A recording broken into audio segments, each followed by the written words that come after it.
I never believed in the supernatural. My great-aunt's mirror, a grand, ornate piece with intricate gold framing, seemed like a curious antique more than a harbinger of horror. She left it to me in her will, and though it didn't fit with my modern decor, I hung it in the hallway thinking it might add a touch of vintage elegance. At first everything seemed normal. I'd catch glimpses of myself in the mirror as I passed by, occasionally noticing how the reflection seemed unusually vivid. But then, the disturbances started. A few weeks ago, I was woken by an unsettling, scratching noise coming from the hallway. It was faint at first, almost like the sound of something small moving against the wall. I ignored it, thinking it might be a mouse. But the noise grew louder each night, accompanied by whispers that I couldn't quite make out. One night, I couldn't sleep. I got up to investigate and noticed something alarming. Faint smudges and handprints on the surface of the mirror, as if someone had been pressing against it from the other side. I tried to clean them, but they wouldn't budge. It was as if the marks were etched into the glass. That's when things took a horrifying turn. The mirror, which had previously reflected the hallway, now displayed a dark, foreboding corridor that didn't exist in my apartment. The walls were draped in shadows, and a door at the end of the corridor was slightly ajar, with a dim, flickering light coming from beyond it.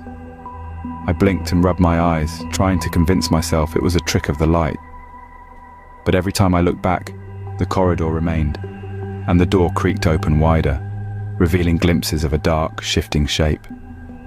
It was as if something was moving just beyond the threshold, watching me. My heart raced, and I reached out to touch the mirror. As soon as my fingers made contact, the air grew frigid. A cold, clammy sensation enveloped my hand, and I felt a powerful force pulling at me from the other side.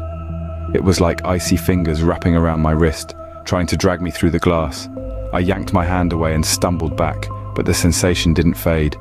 Shadows in the mirror twisted and writhed, and the whispers grew louder, now distinctly angry, as if they were screaming for release. I saw fleeting images of distorted faces and grasping hands pressing against the mirror, desperately trying to break free. Since that night, the mirror has become a source of constant dread. I've noticed other oddities, things being out of place, inexplicable cold spots in my apartment, and objects moving on their own. The whispers and scratching sounds are now a nightly occurrence. And sometimes when I glance at the mirror, I see shadowy figures watching me from the other side. I tried covering the mirror with a cloth, but it didn't help. The whispers grew louder, and the shadows seemed to seep through the fabric. I even tried to move it, but it felt unnaturally heavy and resisted every attempt. Now I'm too afraid to approach it. I've considered destroying it, but something in me fears what might happen if I do. Whatever is trapped in that mirror feels malevolent and hungry. It's as if the mirror has become a gateway, and I'm terrified of what might come through if I provoke it. I'm left with a constant sense of dread, knowing that whatever is